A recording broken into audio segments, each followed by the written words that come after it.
Yo tuve 3 hijos, de los cuales los 2 menores fallecieron por una infección pulmonar. Por no expresar el duelo y por no llorar, por eso fue que fuiste perdiendo la voz. Sí, ¿Cuánto duraste para recuperar la voz? como 15 años. ¿Cómo hace una madre que pierde un hijo para continuar en la vida y Porque seguir la avanzando y quiero. ser exitosa después? Perder la voz por un trauma puede considerarse como una discapacidad. Totalmente. Para la gente la voz es algo tan obvio. El principio que se usaba en la Alemania nazi, que se llama Sippenhaft. Tú eras el perseguido, pero si yo no puedo llegar a ti, yo voy a llegar a tu familia. Y eso está pasando en Venezuela. En Venezuela sacaron una aplicación que se llama VNA. Es para los miembros de calle o la gente del club, para que ellos reporten cualquier irregularidad por seguridad social. Y eso es falso. Es una herramienta de persecución para las personas que son opositores. Te vas a quedar loco con lo que te voy a decir. Tú solo necesitas demostrar un 10% de que tu vida corre peligro si regresas. Eso lo dice la ley. No preparan los casos ni para ese 10%. ¿Cómo te conviertes en una experta en trámites de asilo para ayudar a la gente literalmente? ¿Cuántos casos has hecho? Llevo 1940 y tantos. ¿Cuál es la tasa de conversión afirmativa que te dan de los casos? 14 fueron a entrevista y tuvieron su asilo aprobado. ¿Este último año? Sí, y 2 me lo mandaron a la corte. ¿Tu pérdida de tus hijos tiene que ver con tu profesión? Pienso que tengo las herramientas para ponerme en el lugar del sufrimiento de otro. Juancito, y desde cero van puras figuras de renombre. Fue Kiko el del Chavo, Marco, Molusco, El Mindo, Imaray, Alex Sensation y pare de contar.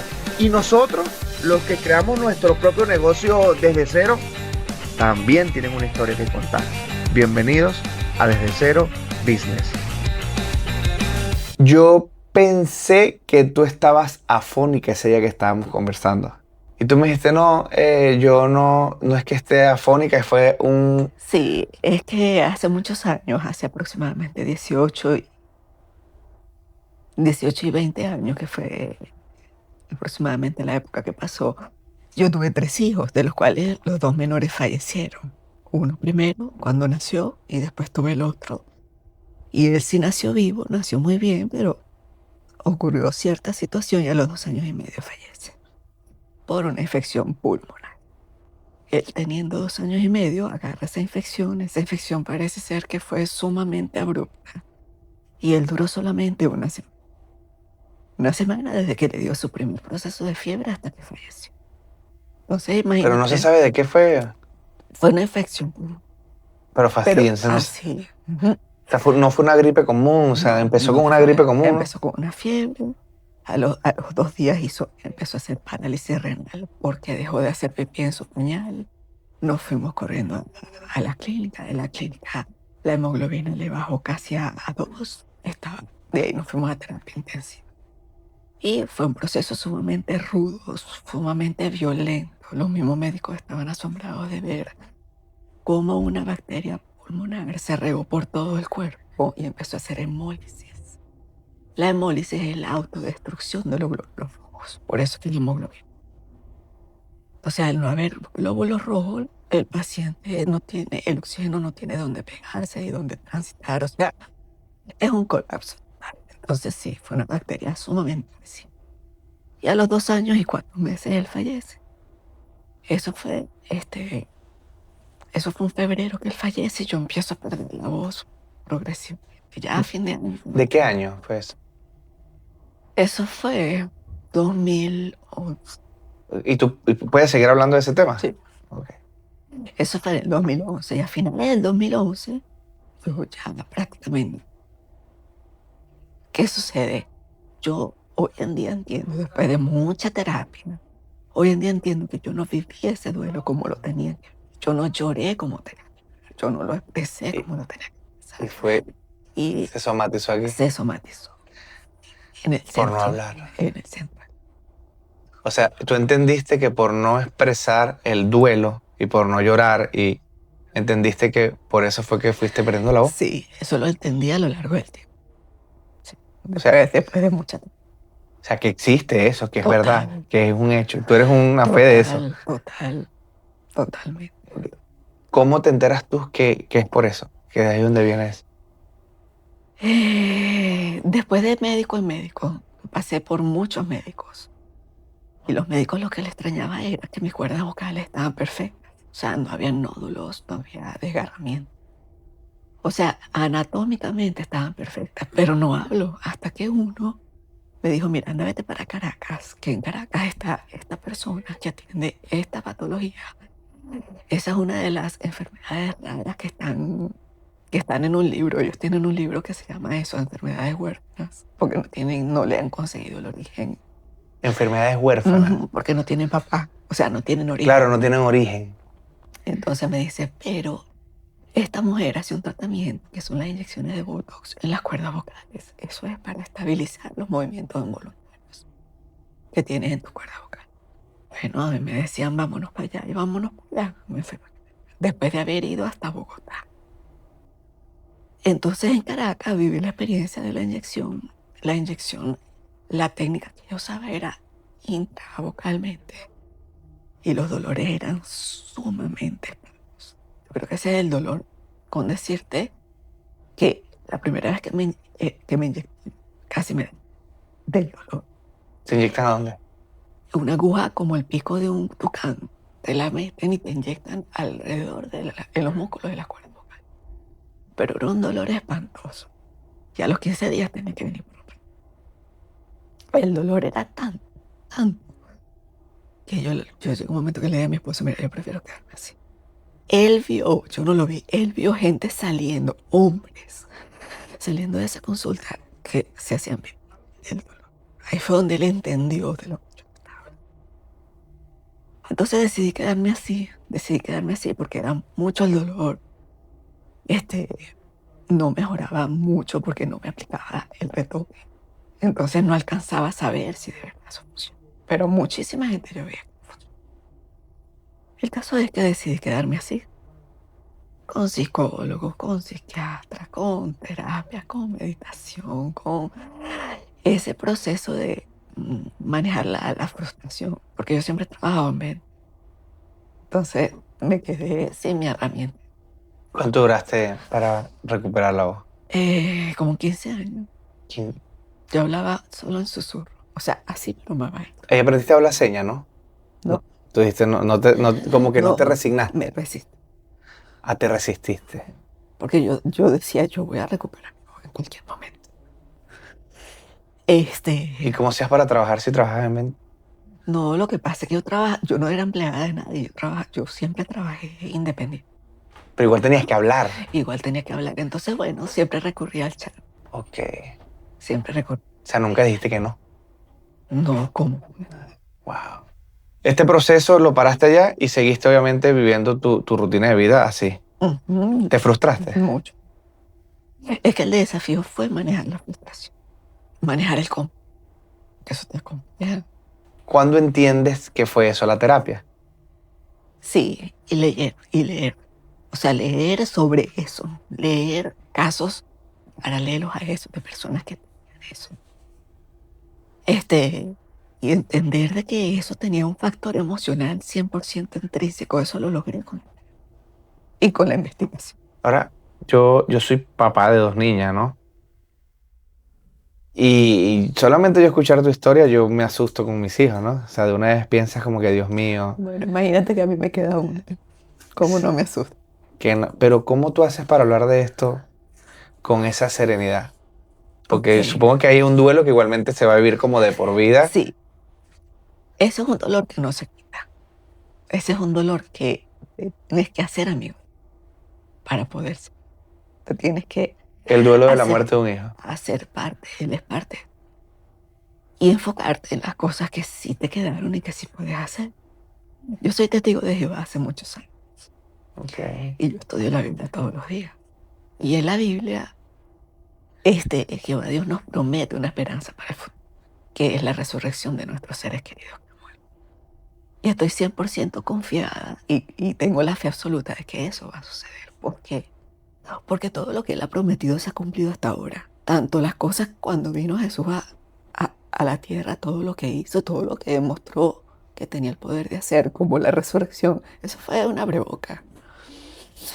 Entonces, cuando tú entiendes que hay un plan más allá de ti y de tu dolor que tiene Dios para toda la humanidad, ya cambia el tono de él. Ya el dolor es con esperanza. Y eso te puede pasar con. ¿Te imaginas volver a ver a tu hermana? Imagínate Mm. que tu mamá entienda que eso es parte del propósito de Dios Fíjate, y yo. que no se va a demorar mucho. Muchas veces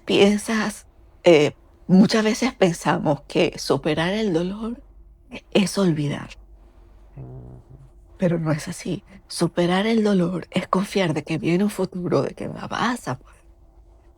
Tú Lo sabes que que pasa es que tienes es que entender cómo es esa dinámica. sí, porque yo una vez se lo dije a Iva, mi esposa. Le dije, a mí lo que me duele es que no se la olviden, No, ¿sabes? eso no va a pasar. Entonces yo como que siempre nombro como la historia de ella y tal, es como para que la recuerden y sepan. Pero te prometo que nunca la vas a olvidar. Que eso no te preocupe, te preocupe otra cosa, como no es. Entonces, pero yo creo que esto también tiene que venir de no trabajar el duelo de frente, ¿me entiendes? ¿Sabes? Que para el hombre, para mi esposo, Sí, totalmente. claro, él todavía sufre, o sea, porque él no se ha trabajado eso, él se quedó en claro. Wow. ¿Por qué nos costará más, Y de no? paso, sus 2 hijos varón. Y de paso viene descendencia. ¿Y cómo hiciste para para continuar? ¿Cómo hace una madre que pierde un hijo para continuar en la vida y Porque seguir me avanzando y quedo, ser exitosa después? porque me quedo. Y ella no merecía una mamá en una eterna ausencia. Sí, eso yo lo entendí de momentos. ¿Y ella los conoció? A los dos los conoció, pero uno falleció el día que nació, ella tenía 3 años, y el otro falleció cuando tenía 2 años, 4 meses, y ella tenía como 8. Pero sí, ella, claro, eso fue un dolor. ¿Y en qué momento tú puedes hablar esto así? ¿Qué Es tuvo que que, pasar en tu vida es para que tú puedas que, hablar este tema? Como, obviamente, como tú dices, el dolor me va a acompañar, pero sé que es mi compañero y no es mi enemigo, ¿sabes? ¿Qué tuvo que pasar? no, es que no puede ser mi enemigo, porque si no, quedo pegada. Tengo que, él me respeta y yo lo respeto. Mira, ve,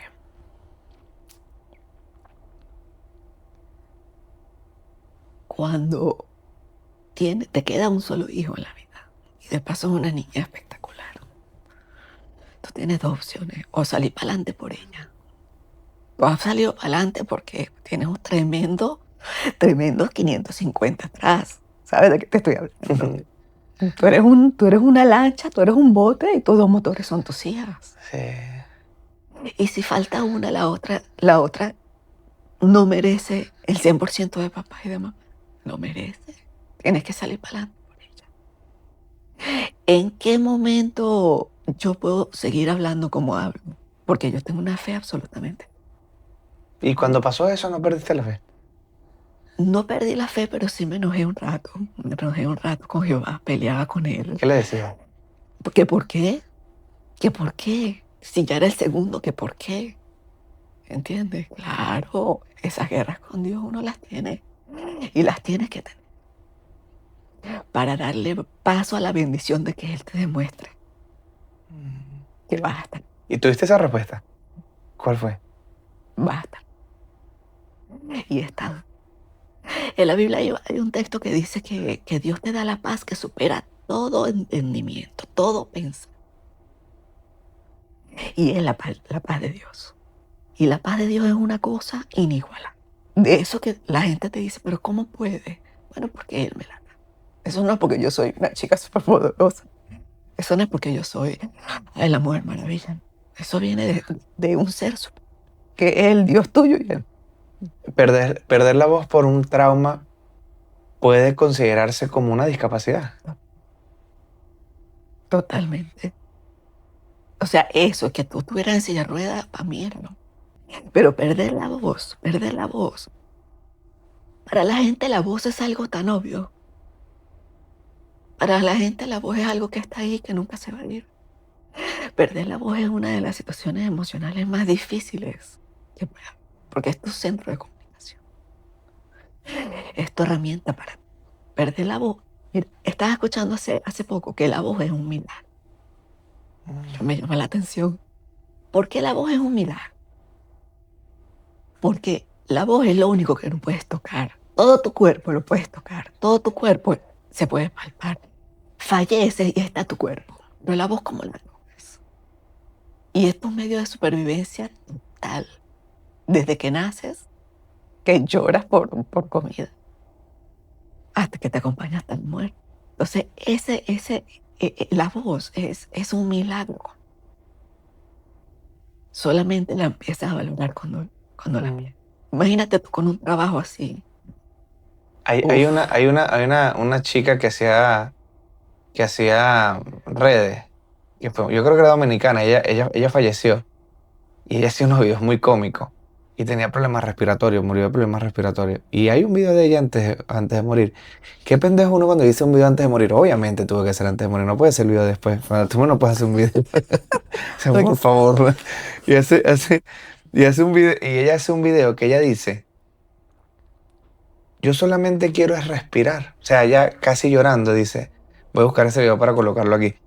Yo solamente lo que quiero es respirar, yo no quiero más nada. Entonces, yo en mi proceso de vida trato, porque a veces uno es muy inconsciente, voy a hablar de mí, soy muy inconsciente de que a veces tú te levantas a agarrar el teléfono porque tienes diligencias que hacer. Todo es obvio. Y no te paras. Ponte que no crees en Dios, crees en el universo, en las estrellas, en los astros, en la botella de Saroche, en Rolla, lo que tú quieras creer. Pero dar gracias. Y yo por lo menos a Dios. Entonces, tú no te puedes levantar en el día. Por ejemplo, esta mañana yo le decía a Dios, y a veces lo digo como que pasando por encima, gracias por ayudarme a respirar, porque como me recuerdo de la chica, ¿sabes? Porque eso es un milagro. O sea, respirar es un milagro. Entonces, lo de la voz es obvio porque todos la tenemos. Ay, gran vaina, habla. Pero es porque lo tenemos. Y tú sabes que parte de la terapia es eso, el sentido de agradecer. Porque cuando empiezas a agradecer lo que sí tienes, lo que no tienes se va haciendo más chiquito. Se va haciendo más chiquito, hasta que nada. ¿Sigues yendo a terapia? Lo haces Ocasión. ya menos, ya es como por mantenimiento. Llámeme. Pero mira que todas esas terapias como me han servido para mis clientes. Traspaso la información. Sí. Gratis. ¡Ey! Me pasa en Desde Cero. ¿Verdad que sí? Claro que sí. Las conversaciones mías, muchas personas, muchos que vienen, se paran de la silla y me dicen, hice terapia. Hice catarsis, hice terapia. Y eso me pasa. Mi esposa me mama gallo porque me dice que yo le digo, no, no se le puede decir nada de terapia porque el hombre va y lo aprende y lo aplica de una vez. Bueno. Porque para mí es, o sea, yo todo lo que yo voy aprendiendo, mi mamá hoy en día que vive conmigo me dice que aprende de mí. O sea, imagínate como la diferencia, porque por ejemplo, mira tal cosa, no, eso no es así, esto es de esta manera, porque la relación con el dinero se tiene que tener de esta manera. Entonces, es la terapia. Los hijos son nuestra mejor escuela. La terapia nos los da, ¿me entiendes? Ajá. ¿Tu esposo ha hecho terapia? Porque duele. Se resiste, pero pienso que lo he ayudado. Y mi hija también. Pero duele. ¿Qué edad tiene tu hija? 22. Pero duele hacer terapia. Pero es que, imagínate una herida que tú le pones una gasa y ya, y tú sigues caminando. Y eso adentro. Y la herida abierta. Y eso adentro está en estado de descomposición. Para tú sanar, tú tienes que quitar eso, meter lo que tengas que meter, echar los medicamentos que tengas que hacer. Coserla, esperar que se cosa, esperar que se cicatrice, después que se cicatrice, hacer el tratamiento de la mano para que puedas volver a mover la mano si la herida, ¿me entiendes? Eso es la terapia. Duele. Pero te creces mucho en el dolor. Yo tengo un amigo muy querido que él me vio mis cambios de vida a través de la terapia y él empezó a hacer terapia también. Entonces él me mama gallo porque él me dice que no, que Juancito me dijo y que siempre lo dimos con esto. Me dice, Juancito, me das terapia que te va a cambiar la vida. Entonces uno siente que el despertar es que vas a una luz. No, esa vaina duele mucho, dice. Entonces dice, esa mujer empezó a tocarme puntos en mi vida que jamás había querido yo. Muchas veces hasta te molestas.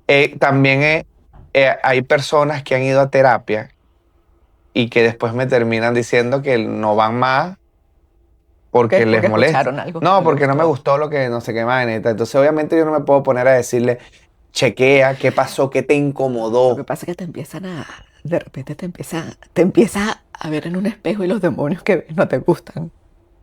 No son tuyos. Totalmente. No son de más nadie. Sí, sí, es un proceso, es un proceso. Pero lo que uno se crece en el dolor, si lo tomas como herramienta de vida para ser mejor persona, para tener el temple más adelante de ayudar a otros, para ser ejemplo para tu hija, para tu familia, para ser una autoridad emocional en la sociedad o en el trabajo que te des. Entonces, ¿No has pensado en escribir un libro? sale el año. ¿En serio? Ese va a ser mi regalo, ¿Cómo mi regalo de mis 50. se llama? Cuando la vida te confronta. Ok. Tienes mucho que Esa es decir. una primicia. No lo había dicho. ¿En serio? ¿No lo habías Solo comentado? lo tenía en mi mente. Y va a ser un amén porque va a Cuando ayudar a la muchas vida te personas. confronta, porque la muerte te confronta. ¿Cómo crees que ha ayudado a tu esposo y a tu hija? Que no han querido, que no han hecho terapia. No, mi hija sí. Ajá. ¿Y Y cómo crees que ha ayudado a tu también, esposo? también. Mm, yo pienso que para él, con que nosotras estemos bien, ya para él es una aliciente. Entonces, pero lo que él no sabe es que nosotros queremos que él también esté bien. Pero él con mantenerse en silencio, en discreción. Que ese es el error que Él- tenemos como hombres. Ese es el error, pero Sí. puede llevar el caballo al río, pero no puede hacer que beba. Que mejor dicho. Y eso nos pasa como hombres en esta sociedad. Creemos que nosotros no hablarlo, no mostrar el dolor, y lo que está es matándonos por dentro. No es negocio dejar el dolor adentro.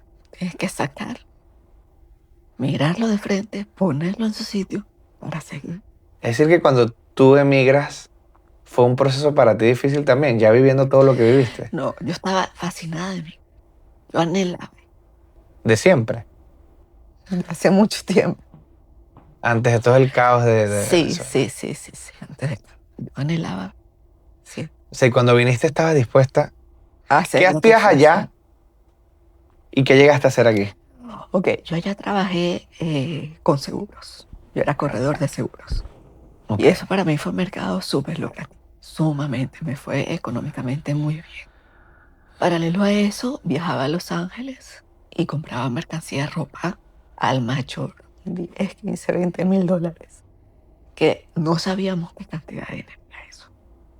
En Venezuela, a Es verdad. conciencia, que no No lo sabíamos. sabíamos. Aquí es que sabemos Aquí que son sabemos 20 que mil dólares. Aquí sabemos que son $1,000. 100 dólares. $100. Que es cuando, disculpa que te ataje, que es cuando se empezó casi que a dolarizar Venezuela, por así decirlo, que decían, no, ¿qué tal cosa $100? Tú dices, pero es que no tienes ni idea cuánto son $100. O sea, no tienes Pero ni idea. porque vivimos aquí. Exacto, ¿qué hay que hacer para ganar $100?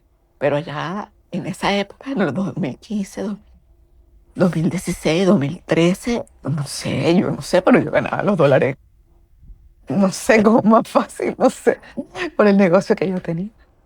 Entonces tenía una boutique. Pero entonces la boutique cerró porque la gente ya no tenía para comprar. Ajá. El seguro también fue decreciendo, entonces los ahorros no los estábamos comiendo. Entonces la visa se nos vencía al año que viene, al año siguiente, hasta que yo le dije a mi esposo, o se nos vence la visa aquí o se nos vence. ¿Qué vamos a hacer? Él nunca quiso migrar, los primeros 2 años fue terrible. ¿Qué le tocó hacer a él? Terrible. No, nosotros llegamos trabajando en una compañía de limpieza. Yo en mi vida le pasé las cosas Housekeeping, existe. en propiedades de lujo. Ok. Que tienes que dejarlas. Mi esposa también trabajó eso. Sí. Que hay que dejarlas pulcras. Sí, las personas salían de su renta, tú entrabas al apartamento, limpiabas y estaba listo para la próxima. Trabajamos unos años en eso, hasta que el día que yo dije, no, ya, no puedo con esto. Las compañeras de trabajo eran un infierno.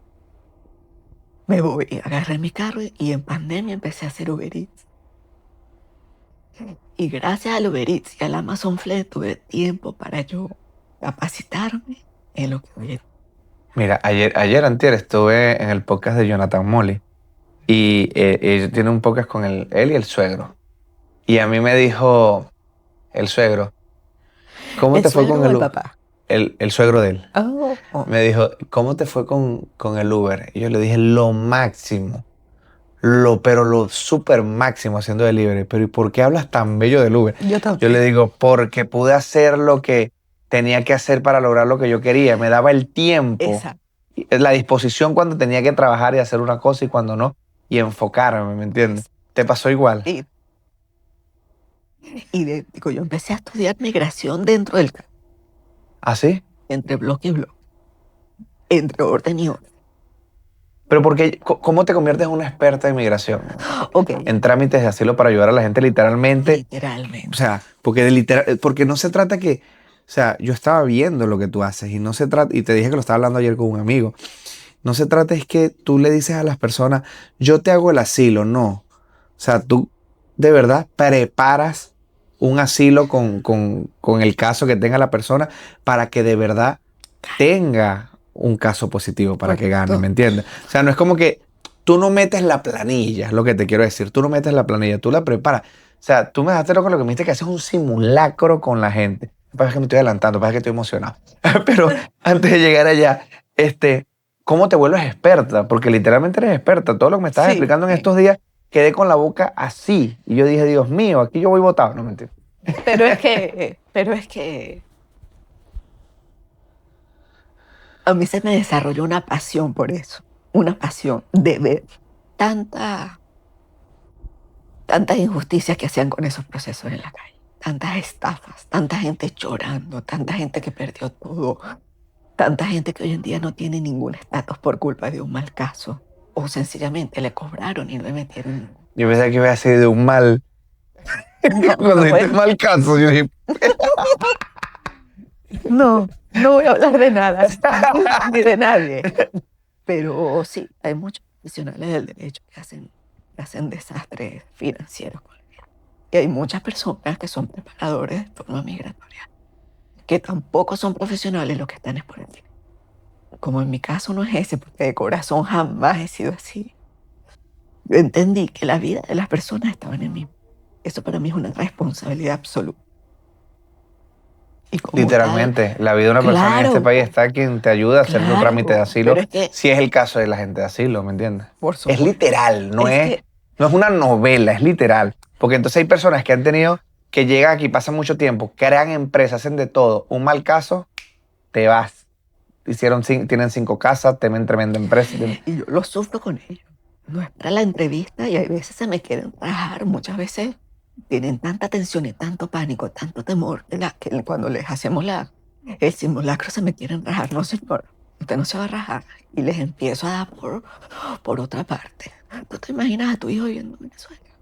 ¿Cuánto pagarías tú ahorita por una green card? Si yo te digo, yo te doy la green card, te la consigo, me das $30,000, ¿tú me lo das? Claro. Le dije, porque estás dispuesta a hacer lo que sea, porque logres un estatus en este país, ¿cierto? En este momento no vas a gastar dinero. En este momento tú vas a poner todos los minutos que te quedan hasta antes de la entrevista para entrenarte y practicar y practicar y practicar todo lo que te estamos diciendo. Porque aquí vamos a ganar. Porque hace un simulacro. Sí. Pero cuando se me quieren rajar, ya los agarro por otro. Aquí vamos a ganar. Yo no invertí mi tiempo, mi esfuerzo, mi trasnocho en tu caso para que tú ahorita en la recta final te entre una crisis de nervios. ¿Cuántos años tienes haciéndolo? Sí. Sí. ¿Cuántos casos has hecho? Llevo 1940. ¿Has hecho 1900 casos de asilo? Sí, he hecho muchos casos de asilo y eso ha sido lo que me ha dado la pericia. Y que dicho sea de paso, me entreno. ¿Cuál es la tasa de conversión afirmativa que te dan de los casos? Ok, fíjate, ¿te acuerdas que hace mucho tiempo nadie llamaba? Ajá. Eso fue como un lapso de tiempo que nadie sabía si su caso era bueno o mal. El año pasado, desde enero, empezaron las lluvias de entrevistas. ¿Okay? Entonces ahí es donde surge la necesidad de que la gente actualice su caso, porque ahí es que le empezaron a prestar atención a lo que uno les decía. Ellos pensaban que era que uno quería cobrar el servicio, pero si tu caso es del 2015, 2017, o sea, lo que tiene ahí escrito no sirve. Y de paso, si lo redactaste tú, menos. Si te lo redactaron en una iglesia, menos. Y muchos abogados lo que hacían, y paralegales lo que hacían era solamente mandarla de 580. O sea, y ustedes tienen como que un checklist de lo que necesita la migración para aprobar un caso de asilo. Mira, los funcionarios, probablemente, tú sabes más de asilo que muchos funcionarios de migración, están nuevos. Ellos le dan un entrenamiento y le dicen, usted va a medir esto bajo estos estándares. Y esos estándares los tenemos. ¿Ustedes lo tienen? Sí, y no es un secreto. Los abogados lo saben. Los paralegales que les gusta estudiar lo saben, porque la mayoría no estudia. Por eso hacen unos desastres y por eso las tasas de negaciones. Yo estoy segura que toda esta información mediática de que el 80, el 90% de los casos aquí los jueces lo niegan. Claro que lo niegan si están mal preparados. Y casos reales mal contados. Casos reales que tienen mucha tela que cortar, pero sencillamente no los desarrollan. Ahora, el último año, ¿cuántos casos has tenido? Entonces, a raíz de este rush de entrevistas de mis clientes, 14 fueron a entrevista y tuvieron su asilo.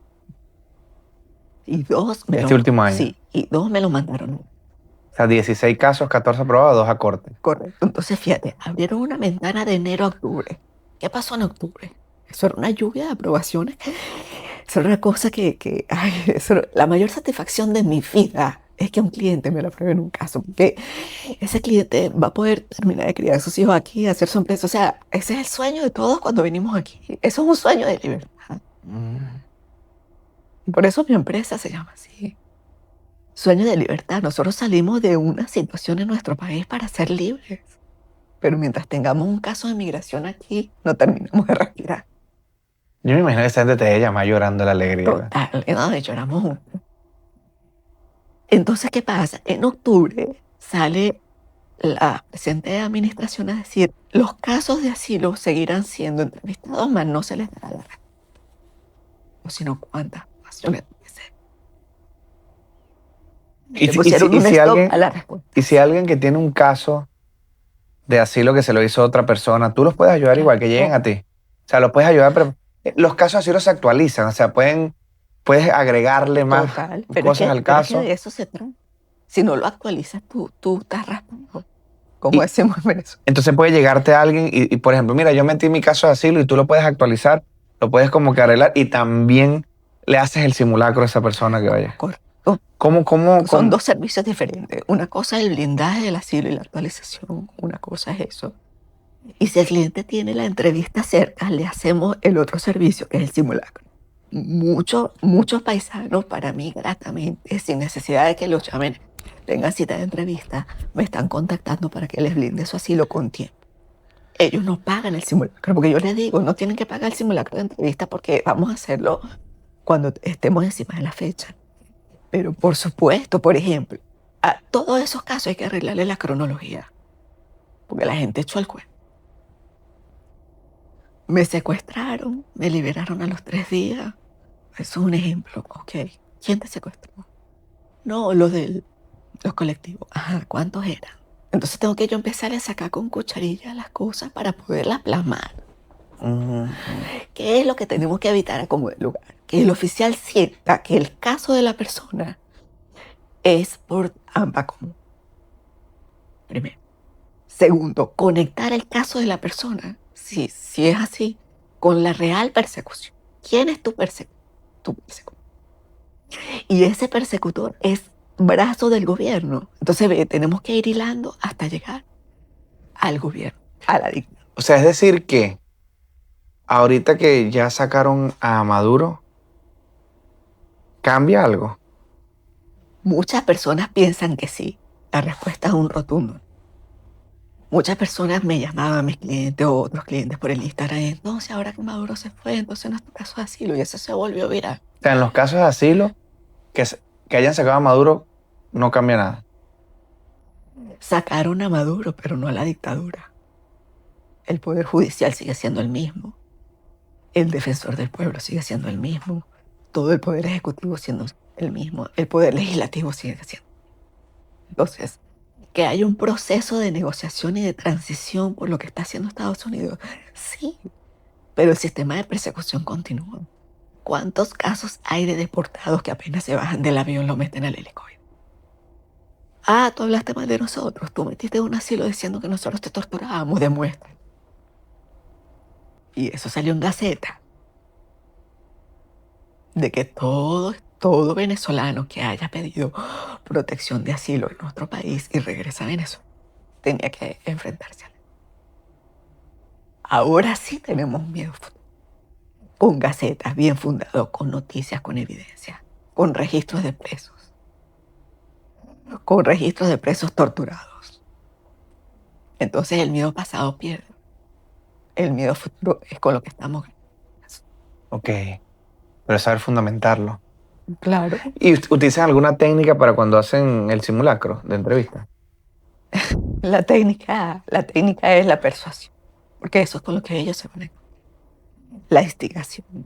Ok. Por ejemplo, existen dos principios fundamentales que yo lo aplico con todos mis clientes, y eso me lo han enseñado los abogados con los que yo me entreno. El primero es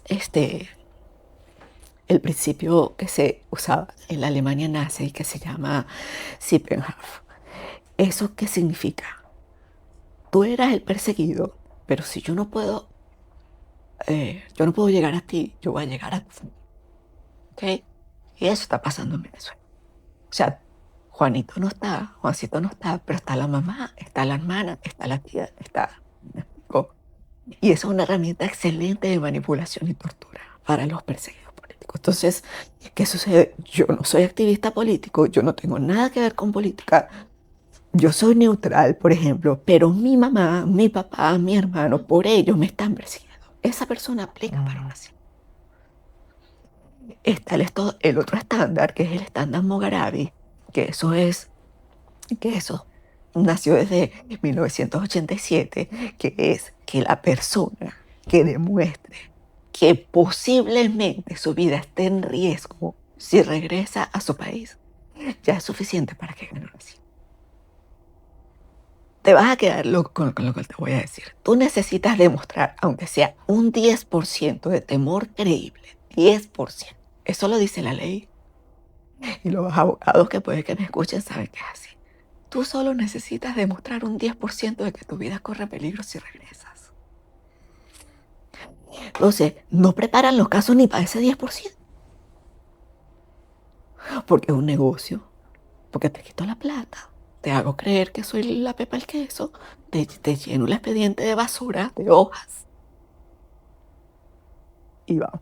La persona se va tranquila y como la Para llevarlos a la siguiente instancia y volverle a cobrar. Pues como no, pues. Ahora te pasaron a corte, ahora son 15.000 más. Y en 15 a veces sí les dan los casos. No, cuando pasas a corte es muy difícil. Sí se ganan casos en la corte, pero el abogado tiene que estar súper comprometido. Wow. Yo tengo muchos casos que contratan abogados y me llaman a mí porque los abogados le dicen actualiza los casos. Tienen que pagarme a mí, yo actualizo los casos y yo sé lo que... Imagínate el compromiso moral para mí, que mi caso va a caer en manos. Entonces me he obligado a ser excelente o no. Yo no voy a pasar esa pena de Claro que que el lo abogado diga, diga, ¿qué es esto? ¿qué es esto? No. Y tengo abogados que me refieren sus clientes para que se lo utilicen, porque ellos no tienen tiempo. Wow, Dios mío. Pero eso ha costado estudiar. Eso ha costado compromiso emocional, porque tú sabes qué pasa, que ya yo no estoy por el dinero, ya yo subí a ese nivel. Porque ya yo tengo un montón de referidos, ya yo estoy por la alta calidad. La alta calidad me trae como consecuencia el dinero. Entonces ya no me preocupo por eso. Y cuando no te preocupas por eso, tú das lo mejor de ti. Exactamente. Porque lo estás haciendo sin Exacto. necesidad. Comprometido. Exactamente. Con corazón. Ahora, tengo entendido que hay una aplicación que pueden chequear a las personas cuando están allá. Bueno, esa es otra historia. En Venezuela sacaron una aplicación que se llama VNA. Ok. Una aplicación que supuestamente es para los miembros de calle o la gente del club, que son los que están dominando siempre las cuadras, los chismosos de la calle, para que ellos reporten cualquier irregularidad por seguridad social. Y eso es falso. Es una herramienta de persecución para las personas que son opositores, Así mismo. para las personas que regresan de otro país y dicen, mira, Llegó tal. aquí llegó fulanito. Entonces, eso es una herramienta de persecución sumamente sutil. Tiene muchas herramientas de persecución sutil. Y eso nos perjudica también estando aquí entonces. Estando aquí, no, estando allá, ¿no? Claro, pero estando aquí cuando tú dices que vayamos a viajar, que... Imagínate que la herramienta de persecución, esa herramienta de persecución está tan heavy que yo no sé si tú has escuchado a la gente en Venezuela dice, no, yo no, yo borro todos los chats porque si me llegan a agarrar y me revisan el chat, voy a ir preso. Yo borré todos mis contactos que son de Estados Unidos. Yo tengo clientes que tienen buenos testigos porque yo utilizo mucho las cartas de los testigos para sustentar cosas en los casos. Yo digo, bueno, pero necesitamos que él firme la carta, que nos mande su cédula, que lo puede mandar por WhatsApp y nosotros aquí la imprimimos y la juntamos. La gente tiene miedo. Ni te pasan una célula, una foto de cédula en WhatsApp. Porque la gente quiere decir que la herramienta. Wow. No, que agarraron a fulanito y le revisaron el teléfono, entonces... Que si tú llamas para allá y la gente te habla en clave. Y aquí estamos, usted sabe, no se habla mucho. No sé qué más. Porque no saben si tiene el teléfono. ¿Cómo? No saben si tiene el teléfono No saben pinchado. si tienes el teléfono pinchado. Entonces, Venezuela cambió.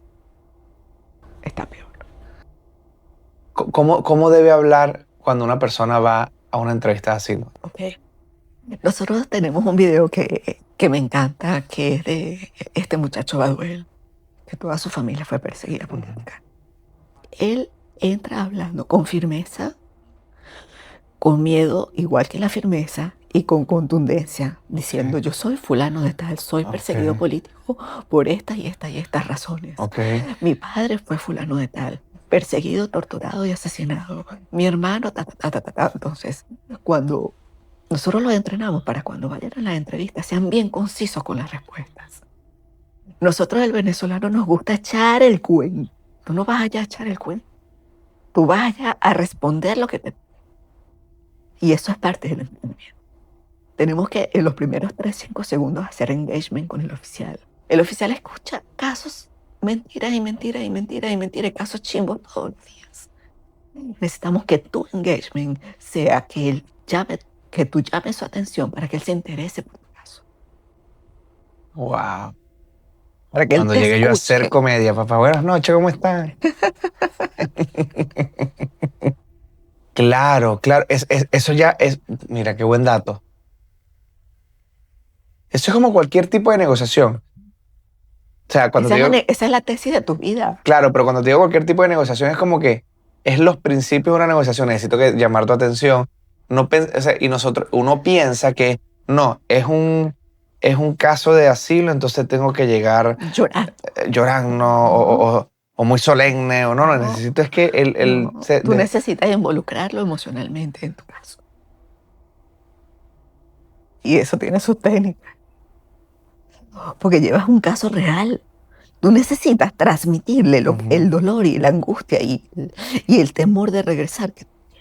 Porque él es un tipo creado aquí en un sistema perfecto donde él no entiende lo que son las cajas del club, donde él no entiende qué son los colectivos, donde él no entiende. Entonces, tú tienes que traerlo a tu terreno.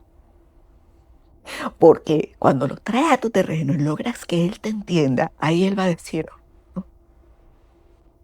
Te voy a dar mi ciudadanía. Porque ellos son los que te dan el sí para tu residencia, tu camino a la ciudadanía.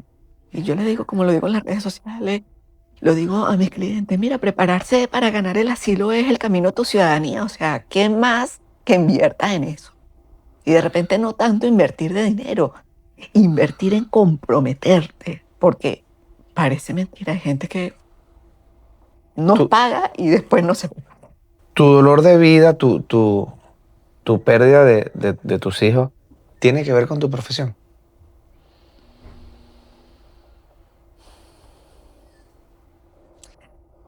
Pienso que tengo las herramientas para ponerme en el lugar del sufrimiento. Y la migración ha traído muchos. Dime tú los casos de personas que pasaron por el Darién, que llegaron con el cuento de que dejaron a su hijo muerto en la selva. Que dejaron a su mamá muerta en la selva. Que se traen sus hijas violadas de la selva. ¿Te han tocado casos así? sea, tu nivel de empatía por tu dolor hace que puedas tener, más allá del profesionalismo que tú tengas personal, o sea, consciente, debe haber un compromiso tuyo más allá inconsciente para las personas entonces, por Porque, lo que has vivido. porque resulta que la migración es tan dura, es tan difícil y todos tenemos una historia diferente, como una huella digital, que, que lo más que yo puedo hacer es darte paz con tu trámite migratorio. Tú tienes tranquilidad con tus papeles, con tu trámite migratorio y tú tienes energía para enfocarlo en lo otro, que es hacer dinero, que es cuidar a los hijos. ¿Entiendes? Entonces ese es el granito de arena que yo le doy a la familia, de que su caso está bien hecho y cuando hay cosas que no salen bien, está garantizado hasta el final. Mira que en vez de poner esto aquí, vamos a ponerlo acá. Mira que se lo entrega al abogado y me dio estas observaciones. Porque yo te acompaño hasta el final. Mentiras de abogados y de paralegales más comunes para solamente venderte, que salen en las redes. Ay, esta respuesta va a ser viral. Ay, me van a caer haters. No, pero tú sabes que los haters son admiradores, pero que están confundidos. Sí. Los haters son los admiradores de la acera del frente. Mentira, por ejemplo, en el caso de asilo, que a juro necesitas una. El sistema de asilo está diseñado para que la persona se represente sola. Claro, la persona tiene que estudiar, tiene que entender de qué se trata, tiene que leer. Pero Ok. en este sistema, tú sabes que uno no tiene tiempo ni de estudiar ni de leer, porque uno lo que tiene tiempo de hacer dinero, de trabajar. Otra. Ajá. Muchas personas piensan que cuando les toca ya poner sus datos biométricos, que son las huellas, que tienen que ir a una oficina de UCI, los pueden detener. No. No falten a sus huellas por ese miedo, tienen que. Otra. Sí, en las entrevistas de asilo no están detenidos. Eso es mentira. En las entrevistas de UCIs se han visto detenciones en las cortes. Y hay gente que vende eso como que sí, tienes que llevar algo por si te detienen y tengo un Claro, abogado. porque eso es el business. ¿Lo has visto? Todos los días. Otra mentira, Ok. disculpa, otro mito. Yo voy a llevar a mi hijo que habla inglés. Yo voy a llevar a mi amiga, a mi vecina que habla inglés para que se intérprete. No. Invierta en su intérprete. Porque el intérprete está especializado para esos casos. Con su léxico, con la forma de conducirse. Ok. Tranquilo, eso no pasa nada. ¿Qué otra cosa ves en las redes de estas cosas que venden algunos abogados o paralegales que tú dices, esto es mentira también? Y esto es para meterle pánico a la persona para que él compre rápido. Bueno, mira, últimamente con el tema de las detenciones es verdad, existen las detenciones y hay estadísticas que hay detenciones muchas, pero eso usarlo para el pánico colectivo se están prestando para lo que quiere esta administración, que es que la gente por el mismo pánico de lo que ven se vayan. Tengo muchos clientes que se han ido porque dicen no soporto emocionalmente. Y yo les digo, pero quédense, que esto tiene fecha de vencimiento, por favor, aguanten un poquito. Y con las detenciones de ahorita, ¿tienes cómo ayudar también a esas personas? Cuando las personas están detenidas está muy difícil ayudarlos, pero para eso tengo un grupo de abogados amigos que ellos se encargan ya de esa fase. Muchas veces no tienen para pagar ese abogado estando en detención. Entonces, cuando les dicen que tienen que defender su caso en detención, entonces ahí sí, si el centro de detención permite que yo mande una valija con su caso preparado, lo hago, lo he hecho. Y le paso unas notas adicionales al cliente, estúdiatelo así, enfócate en esto, subraya esto, no te salgas de esta cosa. Le mando como guía y dirección por escrito, lo que le diría en persona. Se lo he mandado por escrito. Y han defendido sus casos y muchos han salido.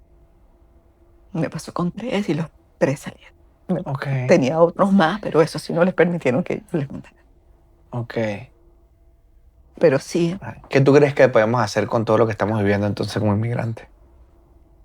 mira, que las personas se hagan bien responsables de sus casos migratorios, porque de eso depende que se queden.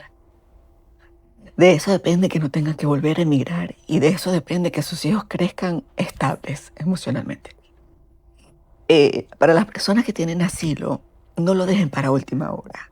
Hay mucha evidencia interesantísima para blindar su caso, para actualizar su caso. Hay una evidencia espectacular, porque ahorita los casos se están ganando con el miedo.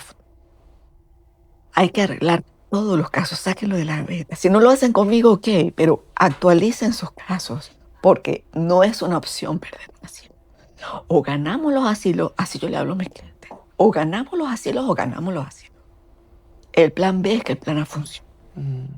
Entonces, cuando tú drenas toda tu energía enfocado a eso, pasan cosas maravillosas. Parte de este llamado a que se hagan responsables de sus casos es porque, fíjate, tengo tantos clientes empresarios y empresarios ya millonarios. Tengo tantos clientes que han sacado su profesión aquí, sus licencias aquí, que han parido aquí, tienen sus hijos americanos. Tanto que hicieron dejando atrás lo que nos costó tanto desprendernos de nuestra patria por buscar un futuro mejor. Y ahora cuando estás en la recta final, ¿lo vas a dejar en manos de quién? ¿De la suerte? No puede ser. No puede ser. Tenemos la posibilidad, a pesar de esta administración, de seguir ganando los asilos.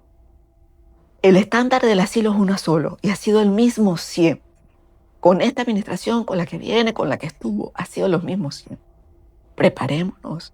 Es verdad, nos ha tocado difícil con esta administración, pero no quiere decir que es imposible. Mucho miedo en las redes sociales, parte es cierto, pero acuérdense, esto es una campaña gratuita que le está funcionando mucho a esta administración para que la gente se autodeporte. Nosotros no tenemos eso. Somos un potencial para este país. Somos de interés nacional. ¿Sí? Totalmente. La tasa de profesionales y de empresarios de venezolanos es la más alta de Estados Unidos. ¿De latinos? De latinos. ¿En serio? No sabía eso. Entonces, tenemos un gran peso, tenemos que aguantar y esta lucha cotidiana la va a ganar el que se prepare emocionalmente, el que se prepare para ganar su caso y el que aguante. Así que estamos hechos para ganar, no tenemos que ir. Señores, Lorena desde Cero Business, gracias por venir. No escucho los aplausos, por favor, con esta cátedra que nos dio de vida. Casi me hacen llorar a mí esta vez. Esta vez fue diferente, pero me quedo con muchas cosas. Mami, por favor, si llegaste hasta aquí, te había pedido que vieras este Desde Cero. Este también era para ti. Dios me lo bendiga. Que venga lo que venga, me siento un ganador.